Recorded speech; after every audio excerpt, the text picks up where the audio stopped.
America के सबसे बेहतर दोस्तों में से एक कतर बीते दिनों एक ऐसी चोट खाकर बैठ गया जिसमें हाथ उसके ही दोस्त का निकला।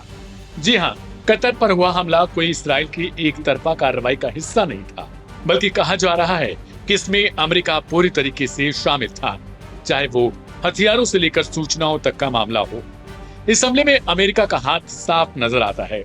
जिस फाइटर जेट से इस्राएल ने बमबारी की वह अमेरिका का ही F-35 था और कतर की हवाई सुरक्षा, जो कि अमेरिका के थार्ड सिस्टम पर निर्भर है, वह भी इस हमले के दौरान बेखबर रही। सवाल उठता है कि कतर को हमले की भनक क्यों नहीं लगी? क्या कतर की सुरक्षा प्रणाली में कोई खामी थी या फिर कुछ और कारण था? लेकिन सबसे चौंकाने वाली बात यह है कि कुछ ही दिन पहले कतर के अमीर ने अमेरिकी राष्ट्रपति डोनाल्ड ट्रंप को एक लग्जरी बोइंग 747-8 जंबो जेट उपहार के रूप में दिया था, जिसकी कीमत ही तकरीबन 3400 करोड़ रुपए के आसपास है। यह उपहार कतर और अमेरिका के बीच गहरी दोस्ती का प्रतीक था। तो क्या यह दोस्ती अब खतरे में पड़ चुकी है? इस हमले के बाद कतर को ऐसा महसूस होने लगा कि उसके साथ विश्वासघात किया गया, और यही कारण है कि कतर ने इस हमले को लापरवाही और कायरतापूर्ण बताया। कतर के विदेश मंत्री ने इसे राज्य आतंकवाद तक करार दिया है। कतर से आने वाली खबरों की माने तो कतर को हमले की सूचना अमेरिका से तब मिली जब पहले ही इस्राएली जेट बमबारी कर चुके थे। इस्राएल का हमला और अमेरिका का रोल। 9 सितंबर को इस्राएल ने कतर की राजधानी दोहा पर एक विनाशकारी हमला किया, जिसका उद्देश्य हमास के नेतृत्व को निशाना बनाना था। इस हमले में 6 लोगों की मौत हुई और हमास के कई वरिष्ठ नेता मारे गए। इस्राएल का दावा था कि उसे अमेरिकी राष्ट्रपति डोनाल्ड ट्रंप का आशीर्वाद प्राप्त था। ट्रंप ने इस दावे को न तो खारिज किया और न ही पुष्टि की, लेकिन उन्होंने इस हमले की जानकारी को स्वीकार कर लिया और कहा कि दुर्भाग्य से इस हमले को रोकने में बहुत देरी हो चुकी थी। व्हाइट हाउस के एक प्रवक्ता ने यह भी दावा किया कि इस्राएल के इस हमले के बारे में अमेरिका को पहले से जानकारी थी, लेकिन कतर को चेतावनी बहुत देरी से दी गई। यह हमला उस वक्त हुआ जब हमास का राजनीतिक नेतृत्व दोहा में बैठकर गाजा में सीज फायर पर अमेरिका के नए प्रस्ताव पर चर्चा कर रहा था। कतर ने इस हमले को राज्य आतंकवाद करार देते हुए कहा कि इसे लेकर वह अंतर्राष्ट्रीय जांच और कानूनी कार्रवाई करने पर विचार कर रहा है। डोनाल्ड ट्रंप का बयान। ट्रंप ने अपनी social media site truth social पर इस हमले के बारे में लिखा। अमेरिकी फौज से पता चला कि इस्राएल ने हमास के नेताओं पर हमला किया है। दुर्भाग्य से वे सभी नेता कतर की राजधानी दोहा में मौजूद थे। यह प्रधानमंत्री बेंजामिन नेतन्याहू का फैसला था, मेरा नहीं। कतर यूएस का करीबी दोस्त है। हम कतर की अखंडता का सम्मान करते हैं, लेकिन हमास को खत्म करना भी जरूर है।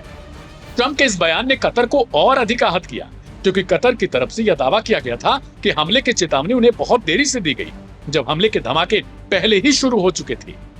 कतर के विदेश मंत्रालय के प्रवक्ता माजिद अल अंसारी ने इस पर तीखी प्रतिक्रिया दी और इसे लापरवाह तथा कायरतापूर्ण कार्रवाई करार दिया। कतर का कहना है कि इस हमले से उसके साथ विश्वासघात हुआ और उसे जवाब देने के लिए सभी हथकंडे अपनाए जाएंगे। कतर और अमेरिका के रिश्तों पर असर। कतर के विदेश मंत्री ने इस हमले के बाद कहा कि कतर अब इस मामले पर गंभीरता से विचार करेगा और अंतर्राष्ट्रीय जांच की प्रक्रिया शुरू कर सकता है। कतर के लिए यह सबसे बड़ा झटका था, क्योंकि अमेरिका के साथ उसकी दशकों पुरानी साझेदारी पर सवाल खड़े होने लगे। कतर ने इस घटना को लेकर कहा कि वह केवल बयानों और निंदा से संतुष्ट नहीं होगा, बल्कि इसके खिलाफ कानूनी कदम उठाएगा। कतर और अमेरिका के रिश्ते पहले ही कई कूटनीतिक उतार चढ़ाव से गुजर चुके हैं, लेकिन इस हमले के बाद यह रिश्ता और भी जटिल हो सकता है। कतर को यह लग रहा है कि उसके साथ विश्वासघात किया गया और इसकी वजह से मिडिल ईस्ट में अमेरिका के सबसे महत्वपूर्ण मध्यस्थ के रूप में उसकी भूमिका पर सवाल खड़े हो सकते हैं। कतर की विदेश नीति और उसकी सुरक्षा के प्रति विश्वास अब डगमगाने लगा। ऐसे में सवाल उठता है, क्या इस हमले के बाद कतर और अमेरिका की दोस्ती खत्म हो जाएगी? देखना दिलचस्प हो जाता है कि कतर और अमेरिका के रिश्तों में यह हमला किस कदर अपना अहम रोल निभाता है।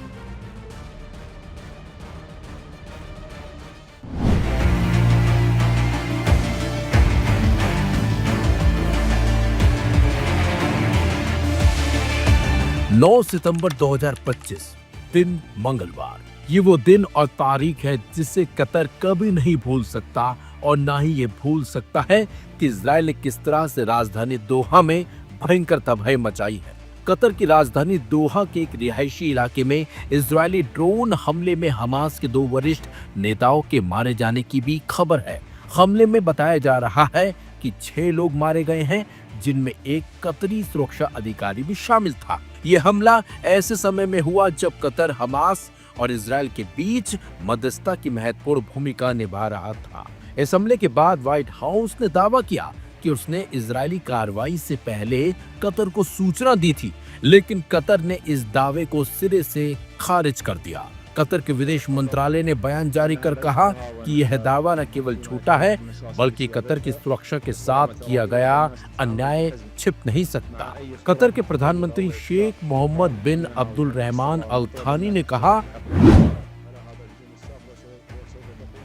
यह एक विश्वासघाती और अश्लील हमला था जो कतर की संप्रभुता का उल्लंघन करता है। हम इस पर चुप नहीं बैठेंगे, जवाब देने का अधिकार सुरक्षित रखते हैं। हमले की जानकारी अमेरिका से केवल तब मिली जब बमबारी पहले से ही शुरू हो चुकी थी। हमला 3:46 पर हुआ। अमेरिकी अधिकारी का पहला फोन हमें 3:56 पर आया, यानी हमले के 10 मिनट बाद।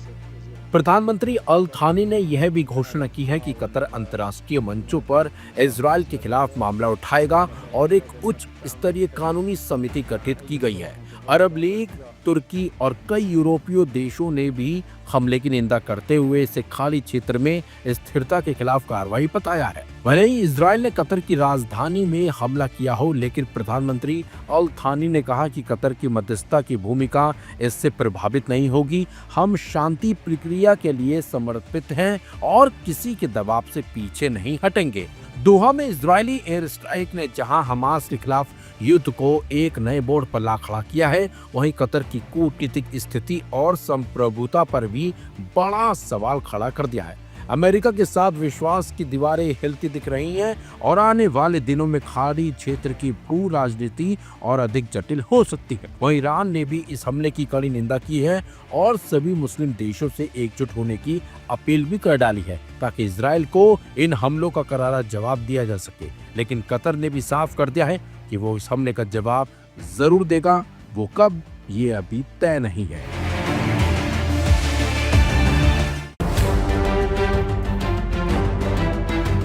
मिडिल ईस्ट जंग का वो मैदान जहां रोज न जाने कितने लोग मारे जा रहे हैं और न जाने कितने लोग घायल हो रहे हैं। मरने वालों में सबसे ज्यादा संख्या महिलाओं और छोटे छोटे बच्चों की है। इजराइल जिस तरह से हमास को खत्म करने के नाम पर नरसंहार कर रहा है, उसके चलते आज गाजा कब्रिस्तान में तब्दील हो चुका है। लेकिन अब हमास के लड़ाकों को मारने के नाम पर इजराइल ने कई और देशों को भी निशाना बनाना शुरू कर दिया है। जी हाँ, इजराइल ने कतर की राजधानी दोहा पर एक बड़ा हमला किया है। इस हमले के बाद मिडिल ईस्ट बड़े युद्ध के मुहाने पर खड़ा है। इस हमले पर इजराइल का कहना है कि उसने हमास के अधिकारियों के ठिकानों पर हमला किया है।